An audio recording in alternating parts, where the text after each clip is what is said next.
कार्यालय हिंदी का अध्ययन करेंगे। सबसे पहले कार्यालय हिंदी के मुख्य बिंदुओं पर चर्चा कर लेते हैं। सबसे पहला मुख्य बिंदु है कि हम ये समझ लें कि कार्यालय हिंदी आखिर होती क्या है। दूसरा कि कार्यालय हिंदी का स्वरूप यानी कि कार्यालय हिंदी कैसी होती है।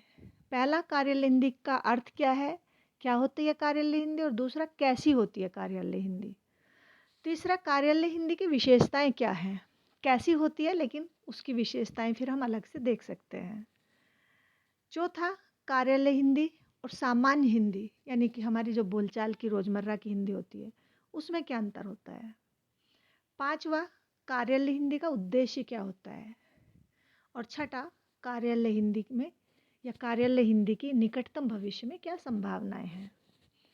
तो सबसे पहले हम बात कर लेते हैं कार्यालय हिंदी के अभिप्राय की। कार्यालय हिंदी से क्या तात्पर्य है, कार्यालय हिंदी का क्या अर्थ है।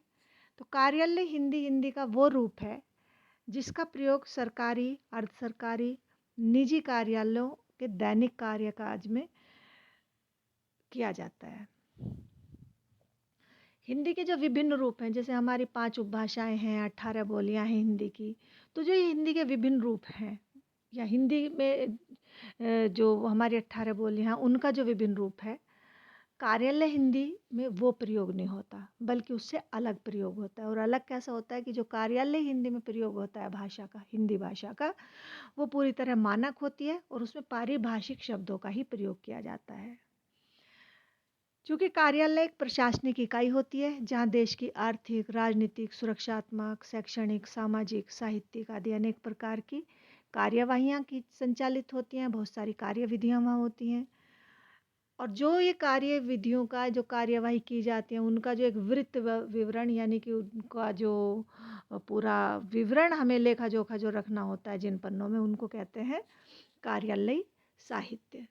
और जो कार्यालय साहित्य होता है इसको ही सरकारी साहित्य भी कहते हैं। और कार्यालय कार्यवृत्तों का विवरण और विवेचन इसमें मुख्य रूप से किया जाता है। जो कार्यालय विवरण हम करते हैं इसकी एक अपनी विशिष्ट भाषा होती है। सरकारी साहित्य की प्रकृति के अनुसार इस भाषा का स्वरूप निर्धारित होता है। टिप्पण लेखन, प्रारूपण, संक्षेपण, प्रतिवेदन लेखन, कार्यवृत्त लेखन, कार्यालय अनुवाद आदि कार्य कार्यालय हिंदी के प्रयोग के क्षेत्र होते हैं। यानी कि इनमें जो अभी मैंने बताया इनमें कार्यालय हिंदी का प्रयोग किया जाता है। कार्यालयों में अधिकारियों से लेकर कर्मचारियों तक सभी के अपने अधिकार होते हैं, लेकिन अधिकतर लिखित कार्य लिपिक यानी क्लर्क वर्ग ही करता है। कार्यालयों में लिखित संप्रेषण के यानी कि एक जगह से दूसरी जगह तक अपनी बात पहुंचाने के अनेक रूप होते हैं। जैसे पत्र भेज दिया, अर्ध सरकारी पत्र भेज दिया, कार्यालय ज्ञापन दे दिया, अंतर विभागीय टिप्पणी, तार, कार्यालय आदेश, अधिसूचना, संकल्प, प्रेस विज्ञप्ति, नोट्स, प्रपत्र आदि। ये अनेक रूप होता है जिनके माध्यम से हम संप्रेषण करते हैं। यानी कि कार्यालय में एक कार्यालय से दूसरे कार्यालय में या एक विभाग से दूसरे विभाग में जो अपनी बात पहुंचा जाती है, संप्रेषण किया जाता है, वो इन माध्यमों से किया जाता है। लिखित जो संप्रेषण होता है वो लिपिक यानी क्लर्क वर्ग द्वारा ही किया जाता है, लेकिन शब्दों की जो अशुद्धियां होती हैं या जो शब्दों की संरचना संबंधी कार्य होता है या उनकी जो जांच होती है वो जांच अधिकारियों के द्वारा की जाती है। यानी कि काम तो लिपिक या क्लर्क द्वारा किया जाता है, लेकिन उसकी जो जांच की जाती है, अशुद्धियां शुद्ध की जाती हैं, वो अधिकारी वर्ग ही करता है। दूसरा हमारा जो मुख्य बिंदु है वो कार्यालय हिंदी का स्वरूप है। यानी कि कार्यालय हिंदी आखिर होती कैसी है। ये तो हमने अब समझा कि कार्यालय हिंदी किसे कहते हैं, कार्यालय हिंदी कहाँ कहाँ काम आती है, या कार्यालय में क्या काम हम कार्यालय हिंदी के माध्यम से करते हैं, कार्यालय हिंदी के द्वारा करते हैं। अब समझना है हमें कि कार्यालय हिंदी का स्वरूप कैसा होता है। तो हिंदी जो हमारी भाषा है इसका एक विशेष प्रयोग कार्यालय हिंदी के रूप में हम देखते हैं। कार्यालय हिंदी को ही संदर्भ विशेष में प्रशासनिक हिंदी भी कहते हैं, राजभाषा हिंदी भी कहते हैं। और भाषा की जो स्वरूपगत विशेषताएं होती हैं उनके आधार पर तीनों शब्द एक ही प्रकार की हिंदी के लिए प्रयोग होते हैं में लाए जाते हैं। कार्यालय हिंदी में शब्दों का विशिष्ट महत्व है, जैसा कि मैंने पहले भी बताया कि इसमें पारिभाषिक शब्द और मानक हिंदी का ही प्रयोग किया जाता है। यहाँ साधारण शब्द प्रयोग में नहीं ला जाते। दैनिक जीवन में इस शब्दावली का प्रयोग सामान्य रूप से नहीं किया जाता जो हम कार्यालय हिंदी में करते हैं। कार्यालय या प्रशासनिक संदर्भ में इनका जो तकनीक अर्थ होता है उसका वो सामान्य अर्थ का व्यवहार सामान्य अर्थ में नहीं होता है, यानी कि सामान्य व्यवहार में नहीं होता है। जो तकनीक अर्थ का हम यानी कि एक ही शब्द होता है, उसको अगर हम कार्यालय हिंदी में प्रयोग में लाते हैं तो उसका एक अलग अर्थ होता है, और सामान्य हिंदी में अगर हम ऐसा शब्द कोई लाते हैं तो उसका एक अलग अर्थ होता है। प्रशासनिक या कार्यालय पत्र व्यवहार में औपचारिक वाक्यांश लिखना एक सामान्य बात है। कुछ पारिभाषिक शब्द ऐसे भी होते हैं जो प्रशासनिक संदर्भ में तो महत्वपूर्ण होता है, लेकिन अगर सामान्य जनता किसी संदर्भ में उनको प्रयोग में लाती है तो वो सार्थक और प्रासंगिक प्रतीत नहीं होते, बल्कि बेकार के व्यर्थ के प्रतीत होते हैं। जैसे आदेश, अवलोकन, चिकित्सा सुविधा, बाहर जाने से पूर्व अनुमति, पुनर्विचार के पश्चात आदि अनेक सारे शब्द ऐसे होते हैं जिनका हम सामान्य प्रयोग करते नहीं, और करें तो उनका अर्थ कोई सार्थक सिद्ध नहीं होता है, क्योंकि उनकी जगह हम अपने जो विचार और भाव होते हैं उनके व्यक्ति अलग शब्दों से करते हैं। कार्यालय हिंदी में हाँ, अगला ये पहला पॉइंट था। दूसरा पॉइंट है कि कार्यालय हिंदी में अधिकांश उक्तियां यानी कि कुछ वाक्य संदर्भ वाक्यांश कुछ या ज़्यादातर कर्मवाच्य की संरचना में होते हैं। कर्मवाच्य से मतलब कि कर्ता यानी सब्जेक्ट उसमें गौण रहता है, कर्म उसमें प्रधान रहता है।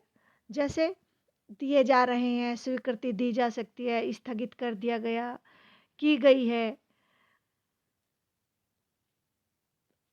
इसका मतलब हुआ कि हम ये नहीं कहते हैं कि मैंने ये काम कर दिया, उसने ये काम कर दिया, बल्कि क्या कहते हैं, ये काम कर दिया गया है।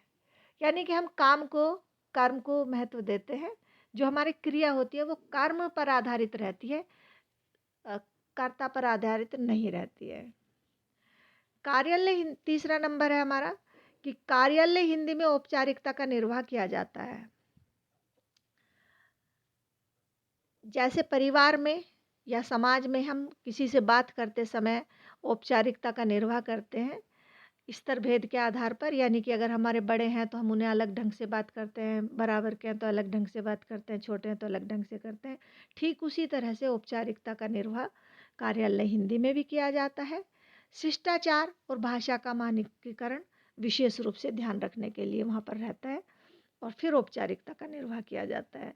यानी कि हम किसी को भी बोलेंगे तो हम शिष्टाचार से बोलेंगे, जिस भाषा का प्रयोग करेंगे वो मानकीकृत भाषा होनी चाहिए, और औपचारिकता का निर्वाह फिर हम इसके माध्यम से करते हैं। अगला है हमारा कि कार्यालय हिंदी में हिंदी भाषा के विविध बोलीगत या क्षेत्रीय रूपों को कोई प्राथमिकता नहीं दी जाती। यानी कि जब हम बात करते हैं आपस में तो हमारी बातों में कहीं पंजाबी का, कहीं बिहारी भाषा का, कहीं राजस्थानी भाषा का पुट आ जाता है। लेकिन जब हम कार्यालय हिंदी की बात करते हैं या कार्यालय में जब हम हिंदी का प्रयोग करते हैं तो हमारा क्षेत्रीय बोलियों का पुट वहाँ नहीं आ सकता। वहाँ पर हम परिनिष्ठित खड़ी बोली का, मानक खड़ी बोली का ही प्रयोग करते हैं। कार्यालय हिंदी में भाषा प्रयोग की दृष्टि से, जैसा हमने अभी पहले बताया था कि स्तर भेद की दृष्टि से हम उसमें ध्यान रखते हैं शिष्टाचार का, तो यहाँ सर्वनामों में केवल आप का प्रयोग होता है। वरिष्ठ अधिकारी भी यानी सीनियर ऑफिसर भी अपने जो अधीनस्थ कर्मचारी होते हैं, कनिष्ठ कर्मचारी होते हैं, उसको तू या तुम नहीं संबोधित कर सकते हैं, बल्कि आप कह के ही संबोधित करेंगे। इस प्रकार क्रिया शब्दों के चयन में भी यथावश्यक औपचारिकता का निर्वाह किया जाता है। जैसे अवलोकन करने की कृपा करें, दिए जाते हैं, उपलब्ध कराने की कृपा करें, तैयार किए जाते हैं, नियुक्ति की जाती है आदि।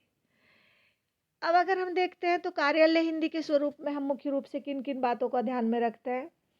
एक तो ये कि जो सामान्य बोलचाल रहता है, हमारी हिंदी भाषा की सामान्य बोलचाल जो होती है कार्यालय हिंदी की उससे अलग होती है, क्योंकि कार्यालय हिंदी में हम पारिभाषिक और मानक शब्दों का प्रयोग करते हैं। वहाँ जो शब्द प्रयोग करते हैं उनके तकनीकी अर्थ कुछ अलग होते हैं, जो कि सामान्य बोलचाल में नहीं करते हैं।